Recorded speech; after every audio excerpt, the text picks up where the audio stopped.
तो hi guys, good evening to all of you. आज हम लोग अपनी इकोनॉमिक्स की सीरीज में एक और बहुत इंपॉर्टेंट टॉपिक कवर करने वाले हैं, दैट इज मॉनेटरी पॉलिसी। ये हमारे यूपीएससी सीएससी के लिए बहुत इंपॉर्टेंट है, जो प्रीलिम्स और मेंस में क्वेश्चंस पूछे जाते हैं। हर साल यहाँ से 1 से 2 क्वेश्चंस कनेक्ट होते हैं, डायरेक्टली भी इनडायरेक्टली भी। तो इसको हम बहुत स्ट्रांगली पढ़ेंगे। एक्चुअली मॉनेटरी पॉलिसी किसी भी कंट्री के सेंट्रल बैंक का एक बहुत इंपॉर्टेंट वेपन होता है, जिसके थ्रू वो अपने इकोनॉमी में प्राइस स्टेबिलिटी लेकर आता है, ग्रोथ बैलेंस करते हैं और एम्प्लॉयमेंट जैसे इश्यूज को सॉर्ट आउट करते हैं। मॉनेटरी पॉलिसी में हम दो चीजें सबसे इंपॉर्टेंटली यूज करते हैं, मनी सप्लाई और इंटरेस्ट रेट। अगर सेंट्रल बैंक इन दोनों चीजों को कंट्रोल कर लेते हैं, बैलेंस कर लेते हैं, तो इकोनॉमी में जो इन्फ्लेशन होता है वो कंट्रोल किया जा सकता है। पोस्ट पेंडेमिक यानी हमारी जो कंट्री में, इंडिया में कोविड हुआ था, या इंडिया पूरे वर्ल्ड में जो कोविड आया था, तो ग्लोबली इन्फ्लेशन बढ़ गया था। वर्ल्ड लेवल में थोड़ी सी महंगाई बढ़ गई थी। तो उस बढ़ी हुई महंगाई को कंट्रोल में करने के लिए ग्लोबली इंटरेस्ट रेट को बढ़ाया गया था।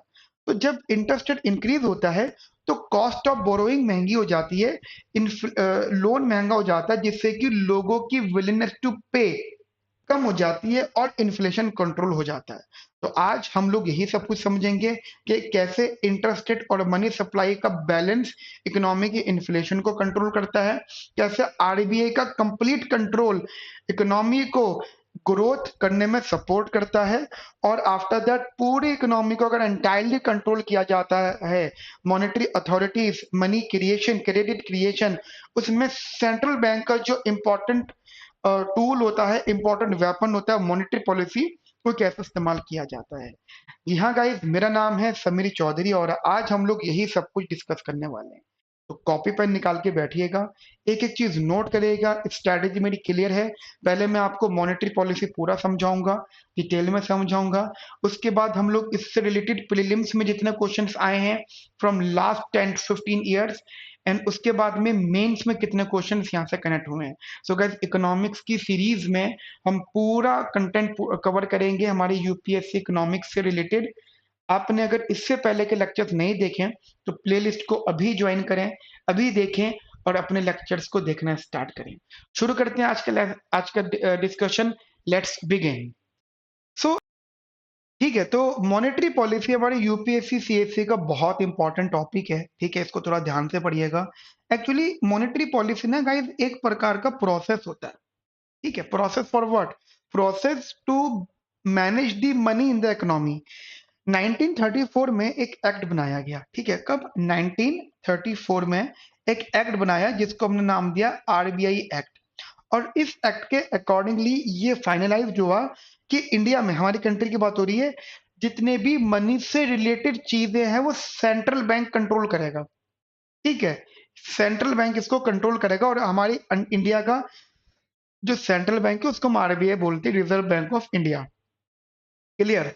अब जिस भी प्रोसेस के थ्रू मनी को बैलेंस किया जाएगा, मनी को मैनेज किया जाएगा, उस प्रोसेस को आप मॉनेटरी पॉलिसी बोलते हो। Monetary policy is basically a process जिसमें आप दो चीजें मेनली बात करते हो मनी से रिलेटेड। एक तो मनी क्रिएशन, ठीक है, एक मनी क्रिएशन और एक मनी कंट्रोल। ये दो चीजें बहुत इंपॉर्टेंट है, क्योंकि देखो money creation will generally affect inflation, मतलब इससे इन्फ्लेशन बढ़ता है, और मनी कंट्रोल से इन्फ्लेशन कम होता है। तो ये दोनों चीजें, ऐसा नहीं कि सिर्फ हमें हमेशा महंगाई कम ही करनी है, कभी कभी बढ़ाने की भी जरूरत पड़ती है। ठीक है, सब कुछ डिस्कस करेंगे आगे चलकर। तो ये जो एक्ट आया था 1934 में, ठीक है, 1934 में जो एक्ट आया था, उसका मतलब ये था कि इकोनॉमी में हमारी एक तो मनी सप्लाई ध्यान रखना। मनी सप्लाई का मतलब हो जाता है ना कि अथॉरिटी ऑफ मनी क्रिएट, ठीक है, जैसे पैसा छापना, पैसे की मार्केट में सप्लाई करना, ऐसे ऐसे टूल्स क्रिएट करना, ऐसी ऐसी पॉलिसीज बनाना कि पैसा मार्केट में जाए। मतलब ऐसा तो होगा नहीं ना कि पैसा छापो और कहा कि आ जाओ लूट लो ले जाओ, ऐसा तो होता नहीं है। एक होता है, शायद कभी आप आगे चल के पढ़ोगे, हेलीकॉप्टर ड्रॉपिंग। उसका एक मजाकिया तौर का मतलब होता है कि पैसा छापा और हेलीकॉप्टर के थ्रू लोगों में बांट दिया कि लूट लो। ये हाइपोथेटिकल सिचुएशन है, ऐसा नहीं होता है। तो इकोनॉमी में मनी सप्लाई और इंटरेस्ट रेट, ये दोनों चीजों को रेगुलेट करना ही आरबीआई एक्ट की सबसे बड़ी इंपॉर्टेंस थी।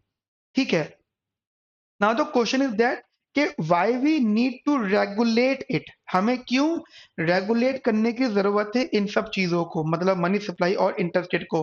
देखिए हमारी इकोनॉमी में ना प्राइस स्टेबिलिटी हमेशा प्रॉब्लम में रहा। जब मैं कह रहा था ना इन्फ्लेशन, तो इन्फ्लेशन का मतलब ही होता है प्राइस स्टेबिलिटी और इनस्टेबिलिटी। ठीक है, तो हमें अपनी इकोनॉमी के अंदर एक तो प्राइस स्टेबिलिटी लेकर आनी है। प्राइस स्टेबिलिटी का मतलब होता है कंट्रोल इन्फ्लेशन, है ना, इन्फ्लेशन को कंट्रोल करना और you can say that balance करना, रिक्वायर्ड रखना। ठीक है, दूसरा इकोनॉमिक ग्रोथ लेकर आना। ठीक है, इकोनॉमिक ग्रोथ, देखिए इकोनॉमिक ग्रोथ सबसे इंपॉर्टेंट लेवल पे डिपेंड करती है कंट्री की इन्हीं दोनों पॉलिसीज पर। एक मैंने बताया फिस्कल पॉलिसी और एक मैंने बताया मॉनेटरी पॉलिसी। ठीक है, ठीक है, fiscal policy and monetary policy. तो अगर ये दोनों फेवरेबल है अपनी हमारी कंट्री के लिए, तो हमारी की ग्रोथ होगी। दूसरा मतलब तीसरा, एम्प्लॉयमेंट। देखिए एम्प्लॉयमेंट जनरेशन कह सकते हो, एम्प्लॉयमेंट अपॉर्चुनिटीज बोल सकते हो। अब एक बात बताओ, छोटी सी बात मैं कर रहा हूँ, मान लीजिए कोई एक इंडस्ट्रियलिस्ट है, उनको उनको एक आइडिया आया कि वो ना एक मोबाइल नेटवर्क शुरू करेंगे। मोबाइल नेटवर्क का मतलब समझते हो, जैसे हम एक नई सिम निकालेंगे और लोगों को पहले इंटरनेट फ्री देंगे या जो भी चीज करेंगे, उसके लिए पैसा चाहिए उन्हें। तो उसके लिए उन्होंने बैंक से बात करी कि हमें पैसे दो। बट जितना बड़ा अमाउंट वो मांग रहे थे, वो वो हाई इंटरेस्ट रेट बोल रहे। तो कुल मिला के डिस्कशन हुआ और उनको लो इंटरेस्ट रेट पे, रेगुलेटेड लो इंटरेस्ट रेट पे पैसा मिल गया, मतलब मिल गया at the interest rate. And after that उन्होंने बिजनेस डेवलप किया और फिर कुछ ही सालों में उन्होंने बिजनेस को बहुत ऊपर लेके गए। तो सोचो अगर कोई हमारी इंडिया का इंडस्ट्रियलिस्ट बैंक से पैसा लेकर बिजनेस रन कर रहा है और बिजनेस को बहुत आगे बढ़ा रहा है, तो इकोनॉमी में एम्प्लॉयमेंट अपॉर्चुनिटीज आएंगी नहीं आएंगी? तो एम्प्लॉयमेंट अपॉर्चुनिटीज या एम्प्लॉयमेंट भी डिपेंड करता है इंटरेस्ट रेट पर। और दूसरी चीज, जो एम्प्लॉयमेंट है वो अनएम्प्लॉयमेंट के साथ भी कनेक्ट कर रहा है यहाँ पे। अब अनएम्प्लॉयमेंट और इन्फ्लेशन का कनेक्शन है। If you are basically trying to manage the inflation, it means you also talk about the unemployment. एक इकोनॉमिक्स थे जिनका नाम था A. W. फिलिप्स, उन्होंने एक फिलिप्स कर्व बनाया था और उन्होंने एक बहुत अच्छी बात बोली थी कि हमारी इकोनॉमी में अगर हमें इन्फ्लेशन कंट्रोल करना है, if we want to control the inflation, then we need to tolerate the high unemployment.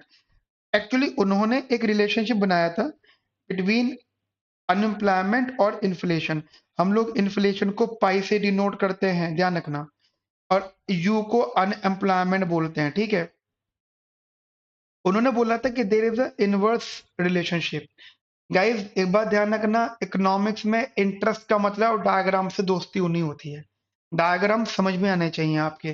तो इसको एक ये प्रकार का रिलेशनशिप होता है जिसको हम कहते हैं फिलिप्स कर्व। तो अगर if we are reducing our inflation, तो we have to tolerate some unemployment। तो कहीं ना कहीं ये सारी चीजें आपस में कनेक्टेड है। ठीक है, तो ये आप लोग अपने दिमाग में रखना। तो मॉनेटरी पॉलिसी का एक ये बेसिक इंट्रोडक्शन है। अच्छा, इंटरेस्ट रेट और इन्फ्लेशन काफी कनेक्टेड है, क्योंकि देखिए अगर इकोनॉमी में इंटरेस्ट रेट कम है, let us suppose if the interest rate low, तो people are able to get more money, मतलब लोन बिकम सो चीपर। भाई इंटरेस्ट रेट अगर अगर कम हो गया तो कॉस्ट ऑफ बोरोइंग कम हो गई। ठीक है, मतलब आप ऐसा मान के चलो अगर इंटरेस्ट रेट कम है तो कॉस्ट ऑफ बोरोइंग कम हो गई। जब कॉस्ट ऑफ बोरोइंग कम हो जाती है तो लोन बढ़ेगा, और जब लोन अमाउंट बढ़ेगा तो पीपल हैव मोर मनी, लोगों के पास पैसा पैसा ज्यादा आ जाएगा। ठीक है, more money, and after that उनके लिए एग्रीगेट डिमांड बढ़ेगा। एग्रीगेट डिमांड बढ़ेगा तो इकोनॉमी में गुड्स के प्राइसेस बढ़ेंगे, जिसको मैं प्राइस स्टेबिलिटी का नाम दे रहा था। एंड आफ्टर दैट इकोनॉमी के अंदर इन्फ्लेशन भी इंक्रीज करेगा। तो इंटरेस्ट रेट का कम होना कहीं ना कहीं इन्फ्लेशन को हाई कर रहा है। सो इसका मतलब यही है कि अगर इकोनॉमी में इन्फ्लेशन लाना है तो इंटरेस्ट रेट को कम करो, और अगर इन्फ्लेशन कम करना है तो इंटरेस्ट रेट को बढ़ाओ। एक्चुअली ऐसा ही इन्होंने क्वेश्चन पूछा है 2023 में, 2023 में सीएससी में क्वेश्चन पूछा, और उन्होंने जनरली प्रैक्टिकल बात बोली थी कि पोस्ट पेंडेमिक हमारा जो वर्ल्ड लेवल पे, ग्लोबल लेवल पे कोविड आया था, ठीक है, वो कोविड की सेकंड थर्ड वेव निमट चुकी थी। 2022 तक सेकंड वेव थर्ड वेव खत्म हो चुकी थी, ठीक है। मतलब जो प्रॉब्लम्स होती थी, हो सकती थी, वो ऑलमोस्ट डाउनफॉल पे थी, राइट, खत्म हो चुकी थी। तो हुआ ये था कि 2022 तक या 23 तक ग्लोबल इन्फ्लेशन बहुत हाई था। क्यों? बिकॉज कोविड की वजह से लोग काम पे नहीं जा रहे थे, प्रोडक्शन कम हो रही थी, सप्लाई कम हो रही थी, ठीक है, लोगों ने अपने आप पे स्टोरेज करके रख लिया था चीजों को, डेफिशिएंट सप्लाई हो गई, एक्सेस डिमांड हो गई। तो very few goods are chasing more money, ठीक है। मतलब इकोनॉमी में लोगों people are able to pay मोर, क्योंकि सप्लाई कम थी, तो इन्फ्लेशन इंक्रीज हो गया। Then how the global level inflation reduced by the countries, उन्होंने क्या करा, इन इंटरेस्ट रेट को इंक्रीज कर दिया। तो जब उन्होंने इंटरेस्ट रेट इंक्रीज करा, तो ये सब कुछ उल्टा हो गया। कॉस्ट ऑफ बोरोइंग महंगी हो गई, लोन फिर कम होने लगे, people are having less money, aggregate demand कम हो गया, गुड्स के प्राइसेस कम हो गए, और इन्फ्लेशन कम हो गया। सो ये 2023 में एक इंपॉर्टेंट क्वेश्चन पूछा गया था इन सीएससी, राइट। नाउ नेक्स्ट हम लोग यहाँ पे डिस्कस करते हैं that the functions of monetary policy, ठीक है। सो मॉनेटरी पॉलिसी के जनरली 8 फंक्शंस होते हैं हमारे पास। जैसे एक एक करके बात करते हैं। एक होता है price stability, economic growth, employment, exchange rate stability. फिर फिफ्थ है financial stability, credit control, saving, investment and external shock. तो गाइस एक्चुअली है क्या, इकोनॉमी में जब हमें प्राइस स्टेबिलिटी लेकर आना होता है, so by using the monetary policy, इसमें ये जितने भी फंक्शंस लिखे हुए हैं, इन सब में मॉनेटरी पॉलिसी का यूज होता है। जैसे प्राइस स्टेबिलिटी को लाने के लिए हम मॉनेटरी पॉलिसी के थ्रू इन्फ्लेशन को कंट्रोल करते हैं, सो दैट लोगों की परचेजिंग पावर कांस्टेंट रहे, ठीक है। So that you can say that purchasing power को कांस्टेंट रखने के लिए they need to put inflation around 4%, मतलब यहाँ पे +-2% हो सकता है, ठीक है। +-2% वो लोग यहाँ पे एडजस्ट कर सकते हैं। तो for the price stabilisation, our country's central bank और the RBI will try to maintain the inflation at 4%, ठीक है। नाउ अब उसी तरीके से इकोनॉमिक ग्रोथ, अब मतलब मॉनेटरी पॉलिसी का ये दूसरा फंक्शन होता है इकोनॉमिक ग्रोथ। इकोनॉमिक ग्रोथ का मतलब हो गया कि हमें अपनी इकोनॉमी में वो प्रकार के रेट सेट करने होंगे, लिक्विडिटी सेट करनी होगी, जिससे हमें इन्वेस्ट, मतलब होता है जिससे हमारी इन्वेस्टमेंट इंक्रीज करती है, ठीक है। मान लीजिए जैसे मॉनेटरी पॉलिसी का फंक्शन हो गया इकोनॉमिक ग्रोथ, तो इसमें उन्होंने कोई पॉलिसी ऐसी बना रहे हैं जिससे कि इन्वेस्टमेंट इंक्रीज हो रही है, हमारी इकोनॉमी की एग्रीगेट डिमांड इंक्रीज हो रही है, इनकम इंक्रीज हो रही है, तो ये सारी चीजें जनरली इंक्रीज हो रही हैं। आफ्टर दैट ऐसी हमारा एम्प्लॉयमेंट है। अब एम्प्लॉयमेंट का मीनिंग, इकोनॉमी में ऐसी पॉलिसीज बनाओ जिससे जॉब अपॉर्चुनिटीज क्रिएट हो, ठीक है। ऐसे रेट सेट करो जिससे जॉब अपॉर्चुनिटीज इंक्रीज हो। तो ये सारी चीजें मॉनेटरी पॉलिसी के अंदर आ रही हैं। एक्सचेंज रेट स्टेबिलिटी में जो इंटरेस्ट रेट होता है, देखिए एक्सचेंज रेट होता है वो डॉलर का प्राइस होता है। Exchange rate is the price of the dollar, right. अब अगर डॉलर का प्राइस कंट्रोल्ड है, तो ये अगर ज्यादा है, तो ये सेंट्रल बैंक की मॉनेटरी पॉलिसी की कमियां हैं, जिसकी वजह से एक्सचेंज रेट महंगा हो रहा है। अगर मैं आज की बात करूं तो एग्जांपल, आज $1 लेट अस सपोज 85 रुपीस का है। मान लीजिए आप वीडियो को बाद में देख रहे हो तो शायद तब तक बढ़ जाए। तो $1 अगर 85 रुपीस का, तो ये बहुत खराब बात है। और अगर यही चीज इंक्रीज होती है, तो ये मॉनेटरी पॉलिसी का लूफॉल है। तो ये फंक्शन है मॉनेटरी पॉलिसी का कि इस एक्सचेंज रेट को स्टेबलाइज करें, ठीक है। स्टेबलाइज करने का मतलब मैनेज करें। Financial stability. देखिए 2008 में इकोनॉमी में फाइनेंशियल क्राइसिस आया था वर्ल्ड लेवल पे, यूएस में मेनली, जिससे पूरा वर्ल्ड अफेक्ट हुआ था, आगे भी आ सकता है। तो ऐसा बोला गया कि जो बैंक है उनकी उनको इतना लिक्विड फॉर्म में रखो जो वो इन क्राइसिस से उभर सकें। तो फाइनेंशियल स्टेबिलिटी लाना भी मॉनेटरी पॉलिसी का एक इंपॉर्टेंट फंक्शन पार्ट माना जाता है। उसी प्रकार इकोनॉमी में क्रेडिट कंट्रोल करना। क्रेडिट कंट्रोल का मतलब हो जाता है कि जितने भी इकोनॉमी में प्रोडक्टिव सेक्टर्स हैं उनको उनको पैसा पहुंचाना, ठीक है, या कह सकते हो उनको डायरेक्टली क्रेडिट प्रोवाइड करवाना। प्रोडक्टिव सेक्टर्स कौन से हो गए? जैसे आज की डेट में प्राइवेट सेक्टर, आज की डेट में क्योंकि वो हाईली रेगुलेटेड है, अंडर द गवर्नमेंट है, ठीक है, उनको सपोर्ट करना। और आप कह सकते हो नहीं सर कुछ पब्लिक सेक्टर्स भी हैं, ठीक है, पब्लिक सेक्टर जैसे रेलवेज है।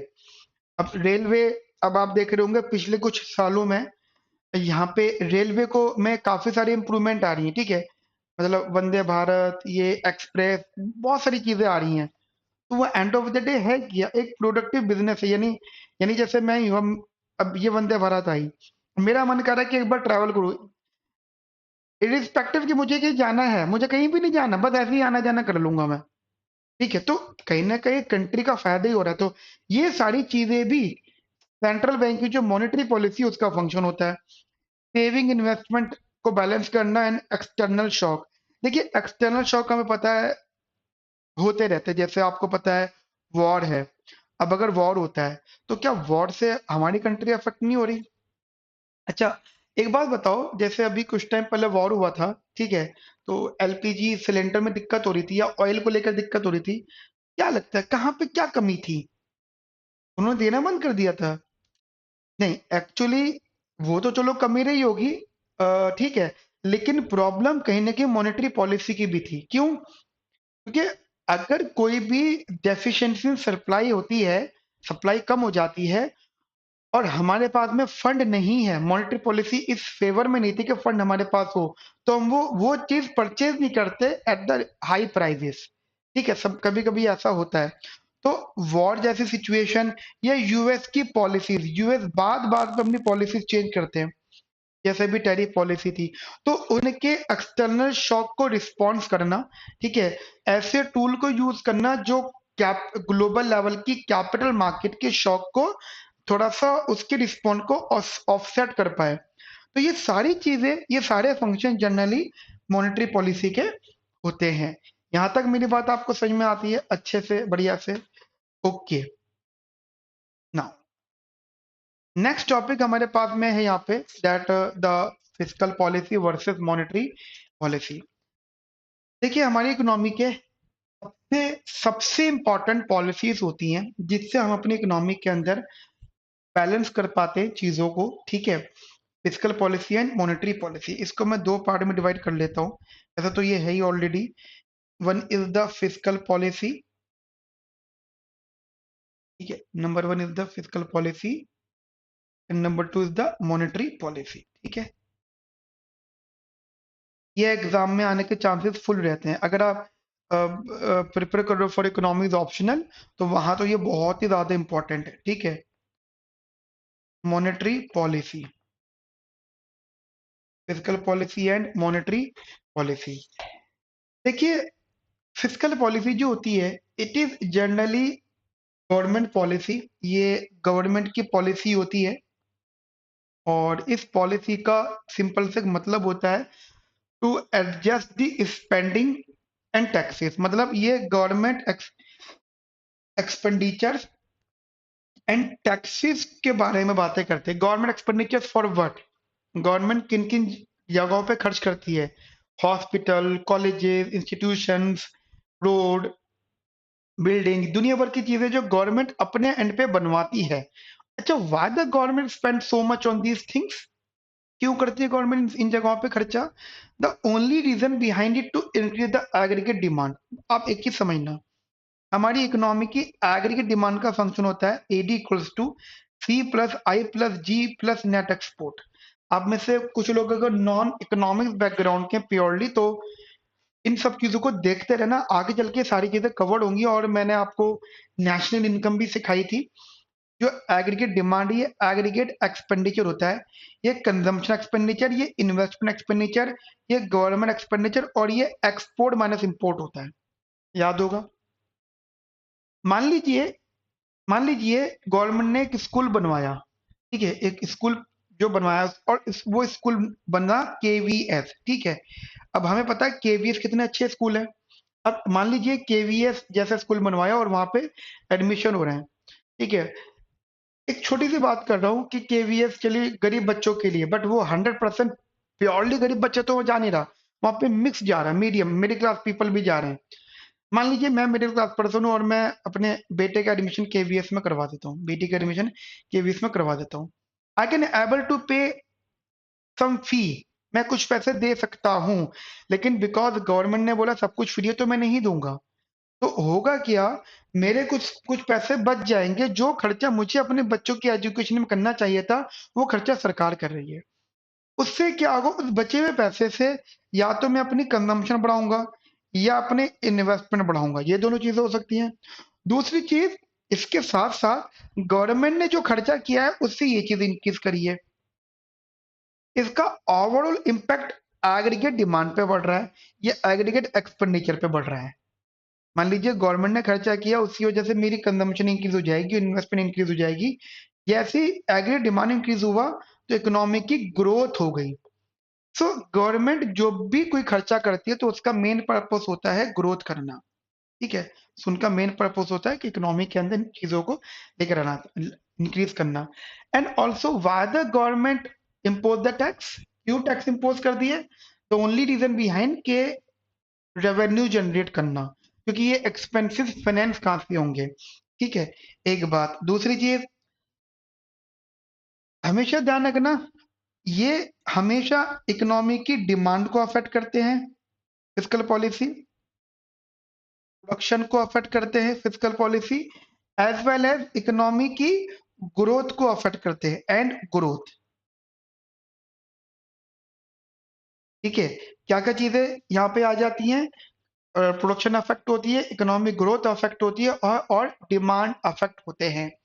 सिमिलरली जब आप मॉनेटरी पॉलिसी की बात करते हो, तो first of all monetary policy के अंदर जैसे जैसे ये तो पहले तो सेंट्रल बैंक कंट्रोल करता है। सबसे पहली बात, सेंट्रल बैंक मतलब RBI, reserve bank of India.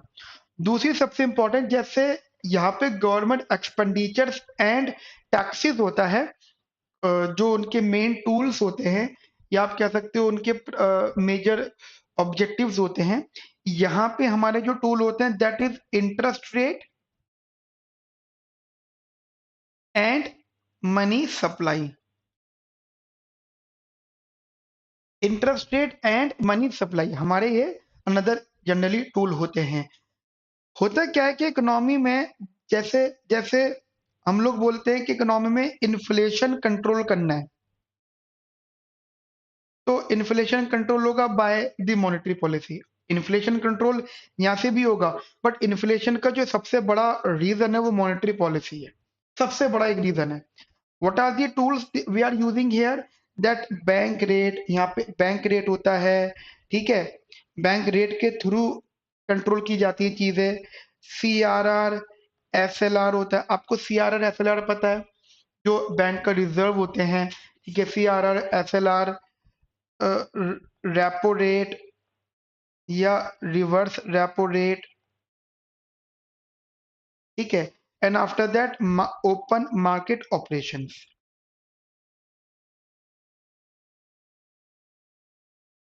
ठीक है। So these are the few things जिनके बेसिस पे आप इनको डिफरेंशिएट अलग अलग तौर पे कर सकते हो। मैं एक चीज बता देता हूँ, अब एग्जाम में पूछे जाते हैं। Actually these are the tools, ये जो होते हैं ना, इनको आप टूल्स बोलते हो, दीज आर दी टूल्स, ठीक है, ये टूल्स होते हैं। और ऐसे ही ये टूल्स होते हैं। फिजिकल पॉलिसी के टूल होते हैं गवर्नमेंट एक्सपेंडिचर एंड टैक्सेस, ठीक है। मॉनेटरी पॉलिसी के टूल होते हैं bank rate, CRR, SLR, repo rate, reverse repo rate and open market operations. समझ में आई मेरी बातें आपको? तो एक ये दूसरा टॉपिक हम लोगों ने यहाँ पे कवर किया। नाउ नेक्स्ट टॉपिक हम यहाँ पे जो डिस्कस कर रहे हैं, that is types of monetary policy. Guys इसके नोट्स मैं आपको प्रोवाइड करूंगा, ठीक है। वीडियो के डिस्क्रिप्शन में एक टेलीग्राम चैनल हमने पोस्ट करा है, उसका लिंक डाला है, तो आप इसके नोट्स हमसे वहां से ले सकते हैं, राइट। तो वो नोट्स हम लोग वहां पे कवर आपके साथ करेंगे। मॉनेटरी पॉलिसी का मतलब सीधा सीधा कनेक्टेड होता है विद द मनी सप्लाई से। मॉनेटरी पॉलिसी मतलब मोस्टली हम लोग मनी सप्लाई की बात कर रहे हैं, ठीक। अब मनी सप्लाई या तो बढ़ेगा या कम होगा, इसी को टाइप्स ऑफ मॉनेटरी पॉलिसी बोलते हैं। मान लीजिए, एग्जांपल के तौर पे बोल रहा हूँ, सबसे पहला एक्चुअली क्वेश्चन भी आया था, पहला का यहाँ पे that is types of monetary policy में एक्सपेंशनरी मॉनेटरी पॉलिसी, इसका मतलब होता है मनी सप्लाई इंक्रीज करना, दैट्स इट। मतलब इसका मीनिंग होता है money supply increase. Money supply को हम एमएस से डिनोट करते हैं, तो ये शॉर्ट फॉर्म आप प्लीज आप अपने माइंड में रखिएगा, मनी सप्लाई। अब money supply expansionary monetary policy, money supply increment को दो नाम से हम लोग और जानते हैं, वो भी आप लोग याद रखना, दैट इज इसको हम एक कहते हैं accommodate, accommodate easy monetary policy, एक नाम देते हैं। दूसरा लूज पॉलिसी, लूज पॉलिसी का मतलब भी एक्सपेंशनरी मॉनेटरी पॉलिसी ही होता है। And third one is the dovish monetary policy. Okay with it? End of the day, the objective, number one thing, number two thing, ये वाला क्वेश्चन 2019 में CSC में पूछा गया, ठीक है। 2019 में जो है आपके सिविल सर्विसेज एग्जाम में ये क्वेश्चन पूछा गया था in the mains answer writing में। अच्छा, मैं ना कनेक्शन लिखूंगा, कनेक्शन के कौन सी ईयर में इस टॉपिक का कनेक्शन था, ठीक है। अच्छा, अब मेन कंसर्न है कि सर मनी सप्लाई इंक्रीज हो रहा है ना। How the money supply basically increases, money supply का बढ़ने का मतलब होता है कि सेंट्रल बैंक वो टूल्स यूज कर रहा है जिससे, what are the tools here, there these are the tools, ठीक है, ये इसके टूल्स हैं। अब सेंट्रल बैंक उन टूल्स को यूज कर रहा है जिससे मनी सप्लाई इंक्रीज होगा। यू कैन से दैट कि सर मनी सप्लाई इंक्रीज हो रहा है। एक्चुअली मनी सप्लाई कहीं ना कहीं इकोनॉमिक ग्रोथ में सपोर्ट करता है। मनी सप्लाई हमारी जनरली इकोनॉमिक ग्रोथ में सपोर्ट करता है। और मनी सप्लाई एक्चुअली जब बढ़ता है ना, मान लीजिए आपके पास आज 100 रुपए हैं और आप उन 100 रुपए से कोई चीज कंज्यूम कर रहे हो, कल को आपकी जेब में 1000 रुपए आ जाएंगे, फिर आपकी जेब में 10,000 रुपए आ जाएंगे, फिर आपकी जेब में 1 लाख रुपए आ जाएगा, और फिर एक दिन आपकी जेब में 10 लाख रुपए, मतलब इन अकाउंट 10 लाख रुपए आ जाएंगे। तो अब सोचो, जो पैसे की वैल्यू जब आपके पास 100 रुपए थे तब थी, और और जो पैसे की वैल्यू जब आपके पास 10 लाख रुपए, तब उन दोनों में फर्क क्या है।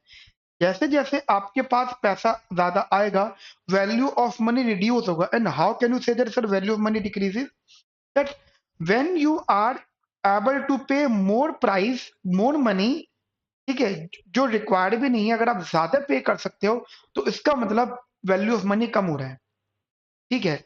और वो तभी होता है जब सप्लाई ऑफ मनी ज्यादा होता है। आपने देखा होगा कि बड़े लोग, मतलब बड़े लोग मतलब ऐसा नहीं कि उनके माथे पे लिखा होता है कि वो बड़े लोग हैं, मैं जनरल बोल रहा हूँ। आपने देखा होगा कि बहुत से लोग बहुत महंगी जगह पे जाके कोई चीज कंज्यूम करते हैं, बहुत महंगी जगह गए वहां पे कोई चीज कंज्यूम कर रहे हैं, वही सेम चीज बाहर भी अवेलेबल थी। क्यों? उनकी नजर, they can pay more money, उनकी नजर में पैसे की वैल्यू कम है, ठीक है, तभी वो ज्यादा प्राइस पे करने के लिए तैयार है। Yes, there is a possibility of quality, quality issue होगा, बट फिर भी ठीक है। तो मनी सप्लाई का मतलब होता है वैल्यू ऑफ मनी कम होना, ठीक है। वैल्यू ऑफ मनी क्या हो जाएगा यहाँ पे, कम। And how can you say that sir value of money कम होगा, ठीक है। वैल्यू ऑफ मनी कम होने का कंसर्न ये हो जाता है दैट दैट जो इंटरेस्ट रेट होता है ना, इंटरेस्ट रेट वो जनरली रिड्यूस करता है, क्योंकि value of money and the cost of money is the interest rate. Sometime we denoted interest rate is the cost of money. If someone ask you कि भाई 1 लाख रुपए दे दे, तो आप उससे एक रिटर्न चार्ज करोगे, that the price of the that the cost of the investment. ठीक है, तो इंटरेस्ट रेट जनरली कम होगा। अब जब इंटरेस्ट रेट कम होगा तो इन्वेस्टमेंट इंक्रीज करेगी, ऐसा होगा। भाई इंटरेस्ट रेट अगर इकोनॉमी के अंदर कम हो रहा है तो इन्वेस्टमेंट इंक्रीज करेगी, और इन्वेस्टमेंट इंक्रीज करेगी तो ऑब्वियस सी बात है बिजनेस अपॉर्चुनिटीज बढ़ेंगी, है ना। बिजनेस अपॉर्चुनिटीज इंक्रीज करेंगी, और बिजनेस अपॉर्चुनिटी इंक्रीज करने का मतलब हमारी इकोनॉमी में एक तो लेबर डिमांड बढ़ेगी, क्योंकि अगर नई फर्म बन रही तो वहां पे लेबर की जरूरत है, लेबर डिमांड बढ़ेगी। एंड यहाँ पे अदर थिंग्स डिमांड बढ़ेगी, मतलब नॉर्मल गुड्स की डिमांड बढ़ेगी, ठीक है। अच्छा, जो हम लेबर डिमांड कह रहे हैं ना, it is completely connected with the unemployment. Unemployment कम होगा, ठीक है। Unemployment basically, and no doubt यही एक बहुत बड़ा रीजन होता है इसके पीछे, कि हमें इकोनॉमी के अंदर मनी सप्लाई करनी होती है। मनी सप्लाई से इकोनॉमिक ग्रोथ हम क्यों कह रहे हैं, वो इसलिए कह रहे हैं ना कि अनएम्प्लॉयमेंट रेट कम हो रहा है। अनएम्प्लॉयमेंट रेट कम हो रहा है मतलब एम्प्लॉयमेंट इंक्रीज करना है। मैंने एक बात यहाँ पे पढ़ी थी कि main role of central bank is what, कि इकोनॉमी के अंदर एम्प्लॉयमेंट भी लेके आना होता है। तो एम्प्लॉयमेंट बढ़ाने के लिए भी हम लोग मॉनेटरी पॉलिसी का ये टूल्स यूज करते हैं, ठीक है। अब एम्प्लॉयमेंट बढ़ेगा, अनएम्प्लॉयमेंट कम होगा, and it will increase our income. लेकिन इनकम बढ़ने से एक प्रॉब्लम और होगी, सोचो क्या होगी। मान लीजिए आपकी इनकम बढ़ गई, 3 गुना, 4 गुना, 10 गुना हो गई, तो उससे एक चीज क्लियर हो जाएगी, दैट इन्फ्लेशन इंक्रीज और होगा। एक्चुअली इन्फ्लेशन ना एक बहुत बड़ा रिस्क होता है। इन्फ्लेशन एक बहुत बड़ा रिस्क होता है, क्यों? Because in sometime inflation is good for economy, but अगर ये इन्फ्लेशन ओवर हो गया, ओवर मतलब फिर आप उसे हाइपर इन्फ्लेशन बोलोगे, ठीक है। हाइपर इन्फ्लेशन बहुत प्रॉब्लमेटिक होता है। एक बार हुआ था कि बहुत साल पुरानी बात है, जर्मनी में ये इतना ज्यादा इन्फ्लेशन था कि उन्हें मेन्यू कार्ड छपवाने का भी टाइम नहीं मिल पा रहा था। वो आज मेन्यू कार्ड छपवाते थे, कल को फिर प्राइस बढ़ता था। और एक दिन ऐसा भी आया था जब हर घंटे प्राइस बढ़ रहा था। जैसे किसी ने बर्गर मंगवाया, जब मंगवाया था कोई और प्राइस था, जब तक बर्गर उसके टेबल पे आया तो प्राइस इंक्रीज हो गया। तो हर आधे घंटे में, हर 10 मिनट बाद वेटर टेबल पे आकर खड़ा होकर बोलता था कि अब ये प्राइस है, ठीक है। जैसे गोल्ड के प्राइस होते हैं ना, हर रोज वेरी करते हैं, ऐसे जैसे गोल्ड में इन्फ्लेशन बड़ा अलग तरीके का है, कभी भी ज्यादा कभी भी कम, ऐसी ही है। तो ये प्रॉब्लमेटिक चीजें होती हैं, ये रिस्क होता है, ठीक है। तो माई कंसर्न इज दैट कि मनी सप्लाई बढ़ना ये इकोनॉमी को इस तरीके से सपोर्ट करता है। नाउ अब एक क्वेश्चन क्रिएट होता है जो इन्होंने पूछा भी था इन 2019, इसी से कनेक्टेड था। 2019 2020 दोनों टाइम में ये इन्होंने सीएसी में ये क्वेश्चन पूछा, 2019 में भी और 2020 में भी, ठीक है। क्वेश्चन इज दैट कि जब हम कहते हैं कि मनी सप्लाई इंक्रीज हो रहा है, जब मैंने बोला कि मनी सप्लाई इंक्रीज हो रहा है, ठीक है, तो ये क्यों हो रहा है, इसके क्या रीजन है, ठीक है, and how can it possible, हो भी कैसे रहा है, हाउ इट पॉसिबल, ठीक है। मतलब आप कह सकते हो हाउ। मैं यहाँ पे आपको 4 एग्जांपल दूंगा, ठीक है, 4 रीजंस बताऊंगा, बहुत इंपॉर्टेंट रीजन है जो उसके टूल थे। Number 1 reason is basically the interest rate, इसको आप बैंक रेट भी बोलते हो, ठीक है। बैंक रेट भी कह सकते हो, bank rate, repo rate, reverse repo rate, ये रेट्स हैं सारे, ठीक है, जिसमें हम लोग फिलहाल अभी इंटरेस्ट रेट की बात कर रहे हैं, बैंक रेट की बात कर रहे हैं। मान लीजिए इंटरेस्ट रेट को वो डिक्रीज करते हैं, ठीक है। मान लीजिए इंटरेस्ट रेट फॉल होता है, ठीक है, इंटरेस्ट रेट कम हो गया, इसको हाँ ठीक है, मतलब इंटरेस्ट रेट कम हो गया तो इट विल इम्प्लाइज व्हाट, अगर इंटरेस्ट रेट यहाँ पे कम होगा। अच्छा, इंटरेस्ट रेट होता क्या है, इंटरेस्ट रेट होता है cost of borrowing, right. Interest rate, अगर इंटरेस्ट रेट कम होता है तो कॉस्ट ऑफ बोरोइंग कम हो जाएंगी, ठीक है। कॉस्ट ऑफ बोरोइंग कम हो जाएंगी तो people are able to demand more amount because loan becomes cheaper. Loan सस्ता हो जाएगा, एंड लोन जब सस्ता हो जाएगा तो डिमांड फॉर लोन अपने आप इंक्रीज हो जाएगी, and people are basically demanding more loans, ठीक है, वो कहने के इंटरेस्ट रेट को भी अफेक्ट करेगा। एंड जैसे डिमांड फॉर लोन इंक्रीज हुआ, वैसे ही इकोनॉमी के अंदर लोगों की कंजम्पशन, क्योंकि demand for loan is not only for the business purpose, for personal purpose as well, consumption increase करेगी, इन्वेस्टमेंट इंक्रीज करेगी, और end of the day economy की एग्रीगेट डिमांड इंक्रीज होगी, और aggregate demand will affect our economies, that उससे eco growth होगी, ठीक है। तो एक्सपेंशनरी मॉनेटरी पॉलिसी जो 2019 में और 2020 में पूछा था, वो ये था। तो जो पहला रीजन था हमारा इंटरेस्ट रेट, उससे इकोनॉमिक ग्रोथ इस तरीके से हो रही है, राइट। सेकंड, हम लोग यहाँ पे लेते हैं example that the reserve ratios. देखिए, रिजर्व रेशियोज में आप सीआरआर, एसएलआर, सीआरआर क्या होता है बता देता हूँ। जब बैंक में लोग अपना पैसा डिपॉजिट करते हैं, तो ऐसा होता है कि बैंक को उसमें से कितना पैसा मार्केट में भेजना है एज अ लोन, ये सीआरआर डिसाइड होता है। मतलब सीआरआर कैश रिजर्व रेशियो, कितना पैसा अपने पास as a cash reserve form में रखना है, ठीक है, कैश फॉर्म में रिजर्व फॉर्मेट पर रखना है अपने पास। ऐसी एसएलआर होता है, एसएलआर होता है in a property form, in a asset form. जैसे आज की डेट में बहुत सारे बैंक्स क्या करते हैं, इन्वेस्ट करते हैं कमोडिटी मनी में, ठीक है, रियल एस्टेट्स में, बहुत जगह वो लोग इन्वेस्ट कर रहे होते हैं। तो कितना पैसा इन द प्रॉपर्टी वे में, इन द कैश वे में रखना होता है, ये रिजर्व्स होते हैं।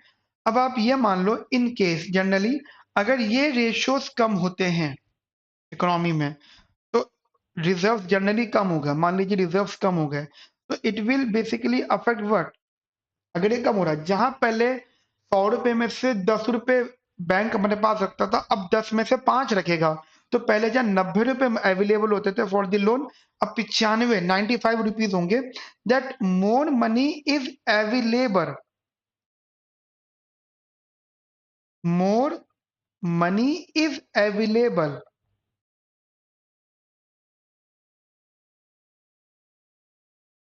फॉर लोन, और ज्यादा पैसा अवेलेबल है लोन के लिए, क्लियर है, more money is available for the loan. And after that क्या होगा, जब लोगों के पास पैसा आएगा तो फिर ये यही प्रोसेस होगा, ठीक है, हमारे यहाँ पे कंजम्पशन इंक्रीज करेगी, इन्वेस्टमेंट इंक्रीज करेगी, so that aggregate demand increase होगा और इको ग्रोथ होगी, ठीक है। तो इकोनॉमिक ग्रोथ के लिए ये सब चीजें भी इंपॉर्टेंट है। And after that government securities होती हैं, जिसको आप ओपन मार्केट ऑपरेशंस बोलते हो, ठीक है, दैट ओएमओ, इसमें क्या करते हैं, अगर एक्सपेंशनरी है तो यहाँ पे गवर्नमेंट सिक्योरिटीज परचेज कर लेते हैं, परचेजिंग गवर्नमेंट बॉन्ड्स और सिक्योरिटीज, ठीक है।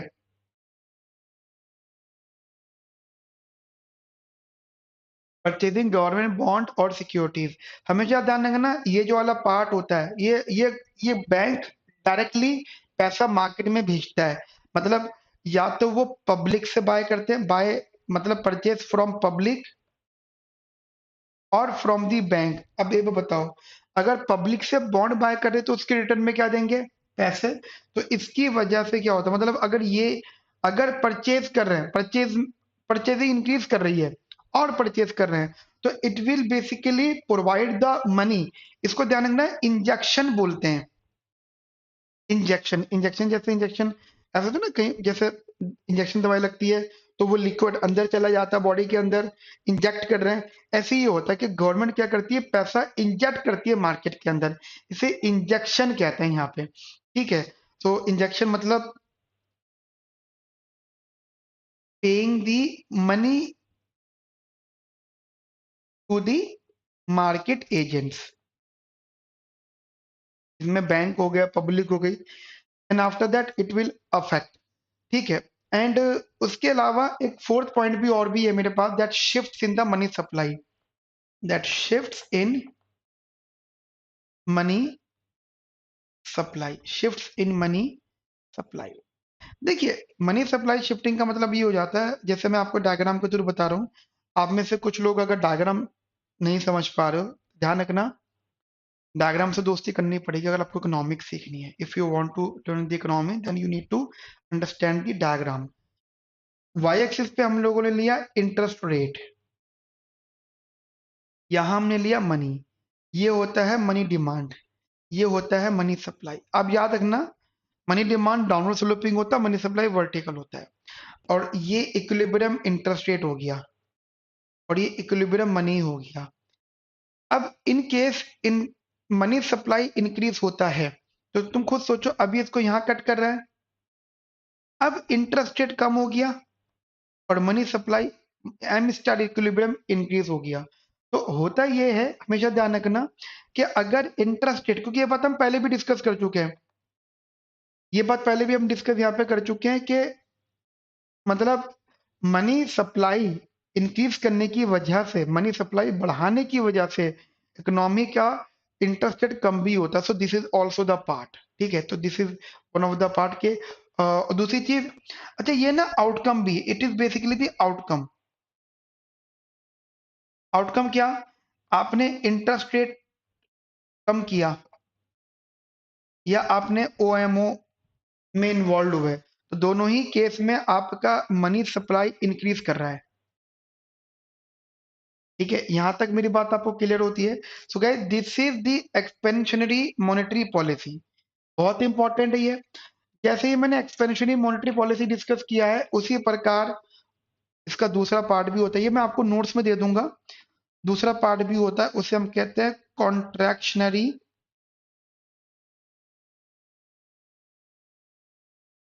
Monetary policy. Contractionary monetary policy, it is similar to the expansionary monetary policy, बस एक बात ध्यान रखना, इसका जो नाम है इसको हम टाइट मॉनेटरी पॉलिसी बोलते हैं या हॉकिश मॉनेटरी पॉलिसी बोलती है, तो टाइट मॉनेटरी पॉलिसी या फिर हॉकिश मॉनेटरी पॉलिसी। एंड जो हमने एक्सपेंशनरी मॉनेटरी पॉलिसी में सीखा उसका एग्जैक्ट अपोजिट होता है, ठीक है। तो that is the exact opposite. मुझे बताइए यहां तक आपको मेरी बात क्लियर होती है। तो आज हम लोगों ने मॉनेटरी पॉलिसी का डिस्कशन स्टार्ट किया।